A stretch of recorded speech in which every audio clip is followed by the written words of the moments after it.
Un tremblement de terre de magnitude 6 a fait plus de 800 morts et plus de 2700 blessés dans l'est de l'Afghanistan, un bilan provisoire qui pourrait encore s'alourdir.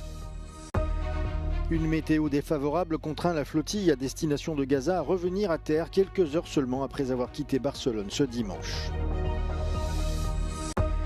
La Russie est accusée d'être à l'origine du brouillage GPS qui a touché l'avion transportant la présidente de la Commission européenne, Ursula von der Leyen, lors d'une visite en Bulgarie. Le président du Parti populaire européen Manfred Weber a déclaré que l'Europe devait s'unir afin de renforcer ses capacités de défense et que cet effort devait être collectif.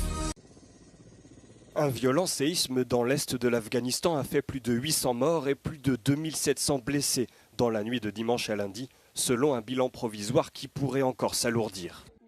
Le tremblement de terre, d'une magnitude de 6 sur l'échelle de Richter, s'est déclenché dimanche soir, près de la ville de Jalalabad, et a été suivi de plusieurs répliques. La faible profondeur de l'épicentre, 8 km seulement, a rendu les secousses particulièrement violentes en surface. Les secouristes s'efforcent de rechercher des survivants dans les décombres, mais les opérations sont lentes dans cette région difficile d'accès et mal desservie. Ce drame survient presque 2 ans après un séisme de magnitude 6,3 en Afghanistan qui avait tué environ 1600 personnes selon les Nations Unies. La flottille pour Gaza qui a quitté Barcelone ce dimanche transportant de l'aide humanitaire, des militants et des célébrités a été contrainte de rentrer au port.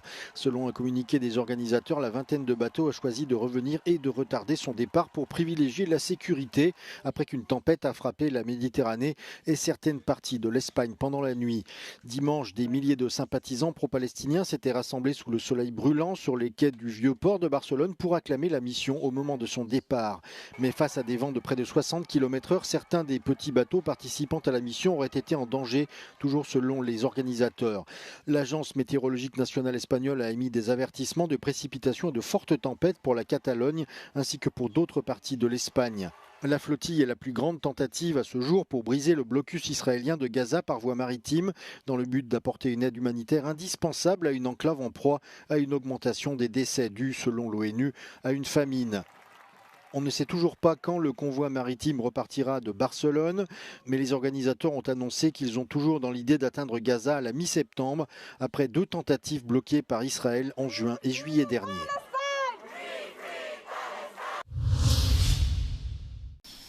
L'avion à bord duquel voyageait Ursula von der Leyen a été victime ce dimanche d'un brouillage GPS alors que la présidente de la Commission européenne se rendait en Bulgarie.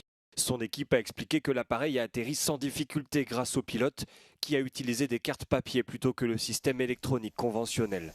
Elle a également indiqué que la Russie était soupçonnée d'être derrière cette ingérence. Moscou a été accusé à plusieurs reprises de brouiller et d'usurper les systèmes GPS en Europe de l'Est, des interférences considérées comme une forme de guerre hybride lancée par le Kremlin en représailles au soutien européen à l'Ukraine. Of course, this will only reinforce even further our unshakable commitment to ramp up defense capabilities and support for Ukraine. This incident actually underlines the urgency of the mission that the President is carrying out in the frontline member states these days. There she has seen firsthand the everyday challenges of threats coming from Russia and its proxies. And of course, the EU will continue to invest into defense spending and in Europe's readiness even more after this incident. Pour Ursula von der Leyen, ce voyage en Bulgarie entre dans le cadre de sa tournée des États membres limitrophes de la Russie et du Bélarus, qui vise à exprimer la solidarité et à promouvoir le projet de l'Union européenne d'augmenter les dépenses en matière de défense.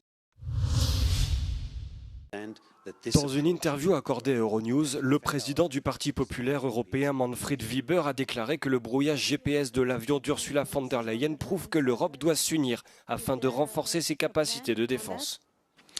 The European level, the European Commission, Council and so on, is obviously a point of target for the Russian attacks.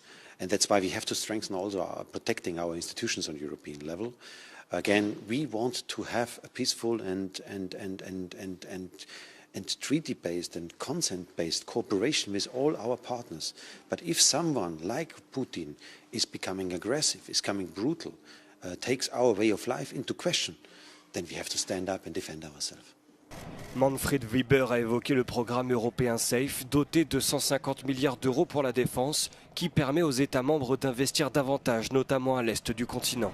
It's not that responsibility of Romania, Poland and the Baltic countries to build up a European pillar of defense or a missile defense shield, for example. It's the responsibility for all Europeans. So all Italians, Spaniards, the German citizens also have to invest in our security to protect the east of Europe. And that's why the East Shield, to build up a strong defense on the east side of the European continent, is a joint European responsibility. Ces déclarations interviennent alors qu'Ursula von der Leyen effectue une tournée dans les États membres de l'UE limitrophes de la Russie et du Bélarus afin d'exprimer sa